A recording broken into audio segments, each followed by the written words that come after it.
Hello friends, अस्सलाम वालेकुम। Welcome to our channel. दोस्तों, अगर आप मेहनत करें और किस्मत भी आपके साथ हो तो दुनिया में कामयाब होने से आपको कोई नहीं रोक सकता। अपने बुरे हालात पर रोने के बजाय इंसान को हमेशा हिम्मत से आगे का सोचना चाहिए। इस वीडियो में जो हैरत अंगेज़ कहानी मैं आपको सुनाने जा रही हूँ, उस कहानी का ताल्लुक़ इंडिया के शहर बेंगलोर से है। मैं बात कर रही हूँ रामेश बाबू की। रामेश बाबू इंडिया के शहर बेंगलोर के एक गरीब घराने में पैदा हुए।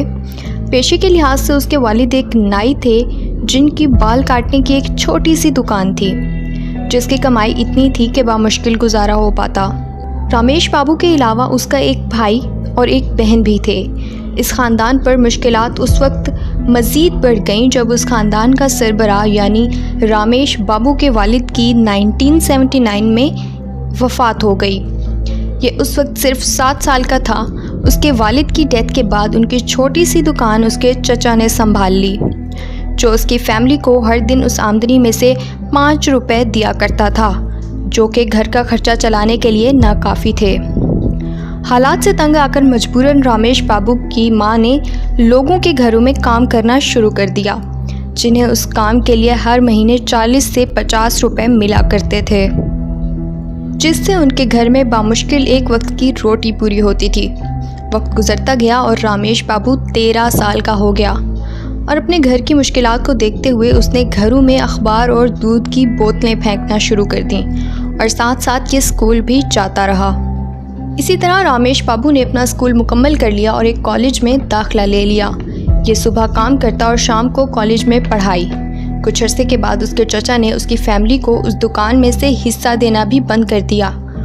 उसकी मां की इस बात पर उसके चचा से लड़ाई हो गई। दोस्तों, कहते हैं कि हर मुश्किल में कोई बेहतरी ही छुपी होती है।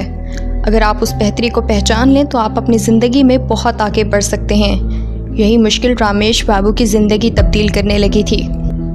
रामेश बाबू ने फैसला किया कि वो बाल काटना सीखेगा और इनर स्पेस नामी बाल काटने की छोटी सी दुकान अपने चचा से वापस ले लेगा, जो कि कानूनन उसी की थी। उसकी मां ने उसको समझाया कि ये सिर्फ अपनी पढ़ाई पर ध्यान दे। रामेश बाबू सुबह एक नाई की दुकान पर काम सीखा करता था। ये शाम को कॉलेज जाता और वहाँ से वापसी पर फिर उसी नाई की दुकान पर चला जाता, जिसकी दुकान रात को 1 बजे तक खुली रहती थी। ये रात तक वहीं बैठा रहता। साथ साथ ये कॉलेज ख़त्म करके अपनी माँ की ख्वाहिश को पूरा करने के लिए यूनिवर्सिटी भी पहुँच गया, लेकिन साथ साथ बाल काटना सीखता रहा। आखिरकार वो वक्त भी आ गया जब उसने अपने चचा की दुकान वापस ले ली और वहाँ बाल काटना शुरू हो गया। उसने अपनी थोड़ी सी सेविंग से उस दुकान को रेनोवेट भी कर लिया। लोगों को उसके बाल काटने का अंदाज़ पसंद आने लगा और उसकी दुकान पर लोगों का रश बढ़ना शुरू हो गया। दोस्तों, रामेश बाबू को गाड़ी खरीदने का हमेशा से ही शौक़ था, लेकिन अपनी गुर्बत की वजह से अपना ये शौक़ पूरा नहीं कर पाया। लेकिन 1993 में उसने पैसे जमा करके एडवांस दिया और किस्तों पर एक वैन ख़रीद ली। ये बेहद खुश था। ये उसकी ज़िंदगी की पहली गाड़ी थी। उसकी माँ जिस घर में पहले काम किया करती थी, उन्होंने खुशी से वहाँ जाकर उस घर की मालकिन नंदनी को भी ये बताया। नंदनी ने रामेश बाबू को ऐसा मशवरा दिया जो उसकी ज़िंदगी हमेशा के लिए तब्दील कर गया। नंदनी ने उसको कहा कि ये सुबह बाल काटता है और इसकी गाड़ी घर खड़ी रहती है, तो उसके बजाय ये अपनी गाड़ी को किराए पर देना शुरू कर दे और कुछ पैसे कमा लिया करे। रामेश बाबू को ये मशवरा बेहद पसंद आया और उसने ऐसा ही किया। नंदनी और उसके शौहर फिलिप ने उसकी काफ़ी मदद की। नंदनी इंटेल कंपनी में काम करती थी और उसी ने उसकी नई वैन को सुबह अपने ऑफिस में रेंट पर रखवा दिया। यहाँ तक कि शाम को उसकी वैन अक्सर किराए पर लोग ले जाया करते थे, जिससे रामेश बाबू को काफ़ी पैसे आना शुरू हो गए। रामेश बाबू ने सोचा कि इस चीज़ को बढ़ाना चाहिए। ये पैसे जमा करता और हर 2 साल बाद कोई एक छोटी मोटी गाड़ी खरीद लेता और उसको रेंट पर दे देता। साथ साथ उसके बाल काटने का अंदाज़ भी लोगों में मशहूर होता गया। अमीर अमीर लोग उसके पास बाल कटवाने आने लगे और ये एक हेयर स्टाइलिस्ट कहलवाया जाने लगा। इसलिए उसके घर का गुजारा बाल काटने से ही बड़ी आसानी से हो रहा था। 2004 तक उसके पास 4 से 5 छोटी गाड़ियां जमा हो गईं, जो ये रेंट पर दे देता।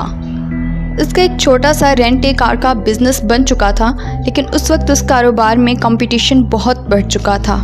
रामेश बाबू के मुताबिक उसको इस कारोबार में इतना मुनाफा नहीं हो रहा था। क्योंकि बहुत से लोगों ने यही काम करना शुरू कर दिया था। रामेश बाबू के जहन में फिर एक आइडिया आया। उसने सोचा कि क्यों ना कोई बड़ी गाड़ी ख़रीद कर उसको रेंट पर दे दिया जाए। उन दिनों उसके शहर बेंगलोर में कोई भी रेंट ए कार बड़ी गाड़ी किराए पर नहीं देता था। 2004 में उसने मर्सिडीज़ खरीद कर उसको रेंट पर देने का प्लान बनाया। उसको उसकी फैमिली और दोस्तों ने काफ़ी रोका कि ये ऐसा ना करे, लेकिन ये नहीं माना। ये रिस्क लेना चाहता था और उसने अपनी सारी सेविंग्स मिलाकर और काफ़ी भारी कर्जा लेकर एक मर्सिडीज़ खरीदी और ये प्लान काम कर गया। लोग रामेश बाबू से शादियों और दूसरे इवेंट्स के लिए उसकी मर्सिडीज़ भारी किराए पर लेना शुरू हो गए और उसको काफ़ी मुनाफा होने लगा। इसी तरह उसका कारोबार आगे बढ़ता रहा और उसका सैलून भी। 2011 में रामेश बाबू ने एक और रिस्क लिया। उसने लिमोजिन खरीदने का फ़ैसला किया, लेकिन इसके लिए उसको काफ़ी पैसों की ज़रूरत थी। उसको एक बार फिर से सबने समझाया कि ये ऐसा ना करे, क्योंकि ये एक बहुत बड़ा रिस्क था, लेकिन ये नहीं माना। उसने लिमोजिन इंपोर्ट करा ली। इंडियन हुकूमत ने उसकी लिमोजिन पर भारी टैक्स लगा दिया और उसको ये गाड़ी 4 करोड़ की पड़ी। उसका बैंक अकाउंट खाली हो गया, यहाँ तक कि उसको अपनी बीवी के जेवरात तक बेचना पड़े। लेकिन ये आइडिया भी कामयाब हो गया। उस लिमोजिन से उसको भारी मुनाफा होना शुरू हो गया। दोस्तों, आज रामेश बाबू की अपनी रेंट ए कार की बहुत बड़ी कंपनी है जिसका नाम रामेश टूर एंड ट्रेवल्स है। उसके पास 200 गाड़ियाँ मौजूद हैं और 120 से ज़्यादा लोग उसके कंपनी में काम करते हैं। ये एक अरबपति बन चुका है। कहते हैं कि ये आज भी अपने कारोबार का मशवरा उसी नंदिनी और उसके शौहर से करता है, जिन्होंने उसको सबसे पहले रेंट ए कार बिजनेस शुरू करने का मशवरा दिया था।